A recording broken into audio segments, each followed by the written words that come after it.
కర్నూలు జిల్లా న్యాయమూర్తి సంచలన తీర్పు చెప్పారు. భార్యను అత్తను హత్య చేసిన కేసులో శ్రవణ్ కుమార్ కు ఉరిశిక్ష విధించారు. జంట హత్యల కేసులో ఇద్దరికి ఉరిశిక్ష, ఒకరికి జీవిత ఖైదును విధిస్తూ కర్నూలు జిల్లా అదనపు జడ్జి తీర్పు చెప్పారు. శ్రవణ్ కుమార్ కు హత్య చేయడానికి సహకరించిన తండ్రి వరప్రసాద్ కు ఉరిశిక్ష, తల్లి కృష్ణవేణికి యావజ్జీవం విధిస్తూ తీర్పు చెప్పింది. ఏడాదిలోపే విచారణను ముగించి ఈ సంచలన తీర్పు చెప్పారు. గత ఏడాది మార్చిలో ఈ జంట హత్యలు కర్నూలు జిల్లాలో సంచలనం కలిగించాయి. పెళ్లైన 14 రోజులకే భార్యపై అనుమానంతో భర్త శ్రవణ్ కుమార్ తన తల్లి తండ్రి సహకారంతో అత్త భార్యలను చంపేశారు. ఈ కేసులో విచారించిన న్యాయస్థానం ఈ సంచలన తీర్పు చెప్పింది. ఈరోజు మన కర్నూలు జిల్లాలో కాదు స్టేట్లోనే సంచలనాత్మకమైన తీర్పు కూడా జరిగింది. ఈ కేసుకు ముఖ్య కారణము అయిన ముద్దాయిలు, మొదటి ముద్దాయి శ్రవణ్ కుమార్, చనిపోయిన వాళ్ళ భర్త, రెండో ఆమె చనిపోయిన ఆమెకు అల్లుడవుతాడు.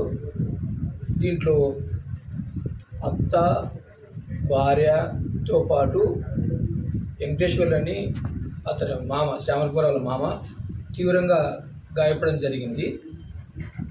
వీళ్ళది వచ్చేసి శ్రవణ్ కుమారు వాళ్ళ అమ్మ కృష్ణవేణి, వాళ్ళ నాయన వరప్రసాద్ కర్నూలు జిల్లా సింద్రగుండ నగర్లో కర్నూలులో ఉంటారు. ఇలా శ్రవణ్ కుమార్ వాళ్ళ అత్త మామ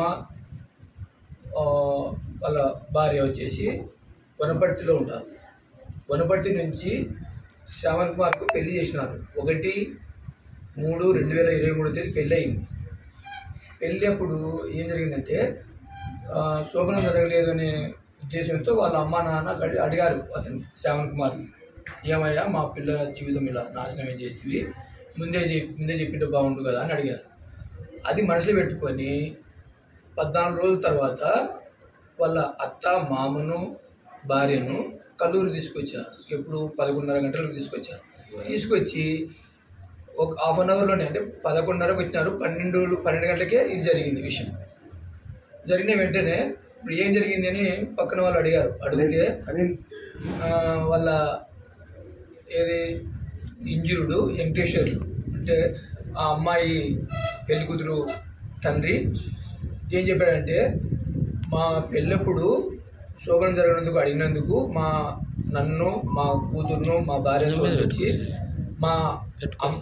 నన్ను మా భార్యను, అంటే వెంకటేశ్వర్లు దెబ్బలు తల్లిన అతని భార్యను మిద్దె మీదకి పోమని చెప్పారు. వాళ్ళ కూతురుని వచ్చేసి కింది రూమ్లో పోమన్నారు. ఒక అర్ధగంటకే విపరీతమైన శబ్దం వచ్చింది కింది నుంచి.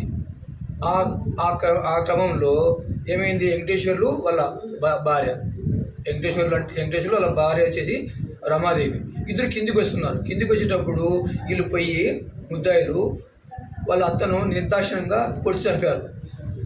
వెంటనే అతను వెంకటేశ్వరు వాళ్ళు తప్పించుకొని బయటకు వచ్చాడు. వస్తే ఆయన కూడా దాదాపు 8 కత్తిపోట్లు ఉన్నాయి.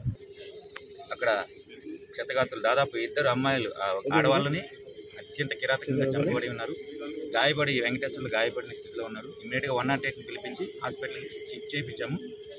ఆ ఇద్దరిని అక్కడి నుంచి పంచనామా అనంతరం హాస్పిటల్కి చేర్చి పోస్ట్మార్టం చేయించాము.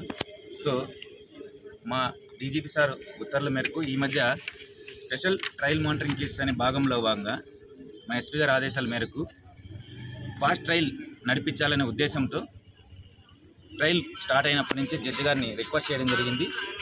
ట్రయల్ షెడ్యూల్ తొందరగా ఇవ్వండి మేడం, ఇది చాలా పాశవికంగా చంపారు, పిల్లల్ని 2 ఆడపిల్లల్ని అమానుషంగా హత్య చేసి చంపేశారని చెప్పేసి అంటే మేడం గారు కూడా మేము అడిగిన దానికి రిక్వెస్ట్కి కనుకరించి తొందరగా ఇది ట్రయల్ షెడ్యూల్ ఇచ్చారు.